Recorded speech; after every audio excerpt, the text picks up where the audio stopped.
Welcome to the Explainer. I have always been absolutely obsessed with how the market is truly conquered. Like, how does a group of academics with literally zero finance background end up completely dominating Wall Street? Right, and I'm here to unpack the math behind that mystery. Today we're going to break down exactly how a team led by a former Cold War codebreaker named Jim Simons absolutely broke finance. Let's just dive right into the data. Okay, we gotta start with one staggering number: 66%. That is the average gross annual return of Renaissance Technologies' flagship Medallion Fund since 1988. Wait, hang on, 66%? Every single year for decades? That completely shatters conventional financial wisdom. I mean, that makes the returns of legendary household name investors look like pocket change. So, how on earth do you even pull off returns like that? Well, it comes down to a total paradigm shift. Think about traditional Wall Street for a second. For decades, it relied on human instinct, MBA degrees, and fundamental analysis. People bought stocks because they liked the CEO or thought a product was cool. But Jim Simons built Renaissance Technologies on something entirely different. They relied purely on automated algorithms, PhD scientists, and early machine learning. Basically, automated mathematics completely replaced human gut feelings. And what's just wild to me is that Jim Simons' timeline is so incredibly unlikely for a financial titan. Oh, absolutely. Look at his background. He graduated from MIT in 1958, became a Cold War codebreaker, cracking Soviet ciphers for the government in 1964, and by 1968, he was leading the math department at Stony Brook University. He didn't even launch the Medallion Fund until 1988, when he was around 50 years old. He basically took the highly specific skill of deciphering hidden patterns in enemy communications and pivoted it to solve the market's ultimate riddle. So here's what I don't get. Why would a hedge fund purposely hire astronomers, theoretical physicists, and scientists with absolutely zero financial background? Especially when some of these geniuses didn't even believe in capitalism. It's this massive paradox. They didn't care about Wall Street, they never read financial statements, and in some cases, their spouses literally handled their personal investing. Yeah, Greg Zuckerman details this perfectly in his book, The Man Who Solved the Market. Simons was essentially a genius at managing other geniuses. He successfully recruited these hyper-competitive, brilliant minds by presenting the stock market not as some boring finance job, but as the ultimate mathematical puzzle. Simons actually used to say in his TED Talks that he just wanted to build a beautiful machine. Once these pure scientists saw the market as this complex set of hidden patterns waiting to be solved, they were completely hooked. They basically built a systematic edge from the ground up, standing on the shoulders of early quants like Ed Thorpe. First things first, they collected historical pricing data, going literally all the way back to the 1700s. Second, they obsessively cleaned that data, which is an incredibly tedious step that almost no one else on Wall Street was doing properly at the time. And third, they used that pristine data to find short-term, repeating human behavioral patterns. Because when humans panic or get greedy, we act predictably. The machines found those tiny edges, and then, very much like Ed Thorpe did, they aggressively used risk management formulas, like the Kelly criterion, to size their bets perfectly. They just let the math compound over millions of rapid-fire trades. Okay, sure, a 66% gross return is mind-blowing. But what about the fees? Because Renaissance charged an astronomical 5 and 44 fee structure. That's a 5% management fee and 44% of the profits.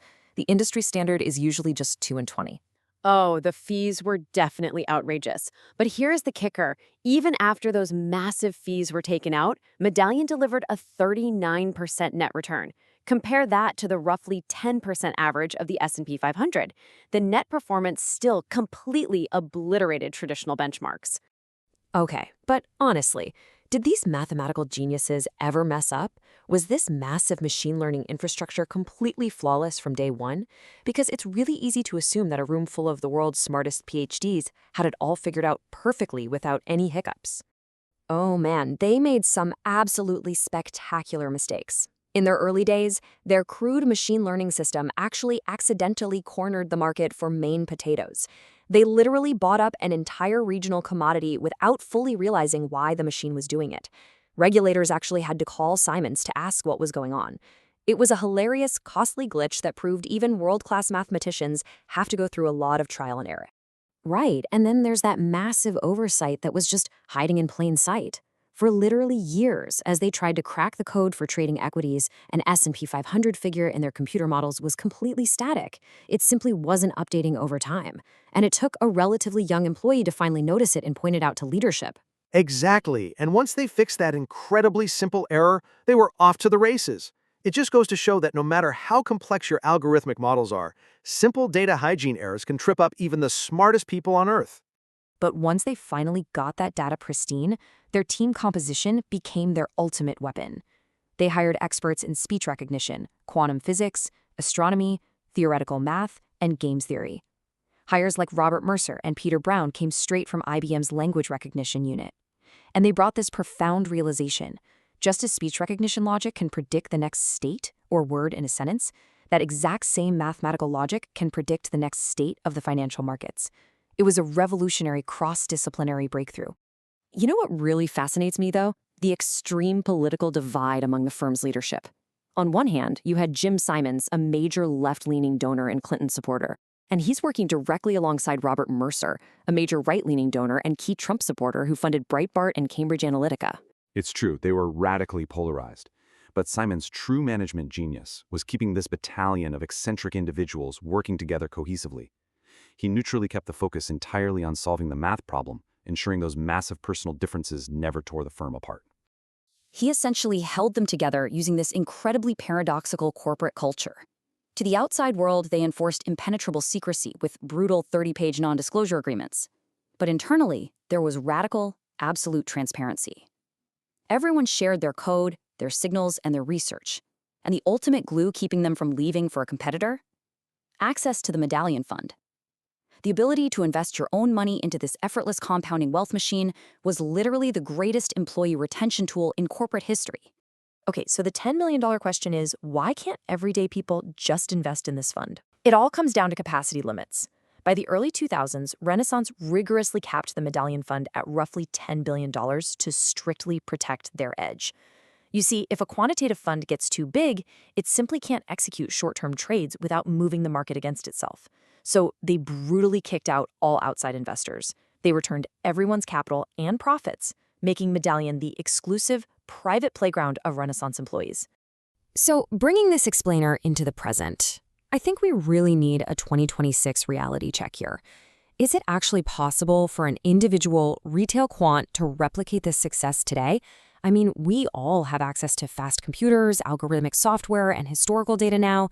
Can a retail trader actually beat the machine in today's environment? The reality is, to truly find an edge, you practically have to outcompute the codebreakers. Jim Simons' story is the ultimate blueprint for systemic wealth building. It proves that removing human emotion and relying on rigorous, clean data combined with Kelly criterion risk management mathematically works. But retail traders today must soberly ask themselves, do you truly possess a unique data edge, or are you just playing in Renaissance's sandbox? If the smartest astrophysicists and mathematicians in the world are on the other side of your trade, armed with petabytes of data and decades of experience, what is your true advantage? Definitely something to think about the next time you write a trading script or hit that buy button.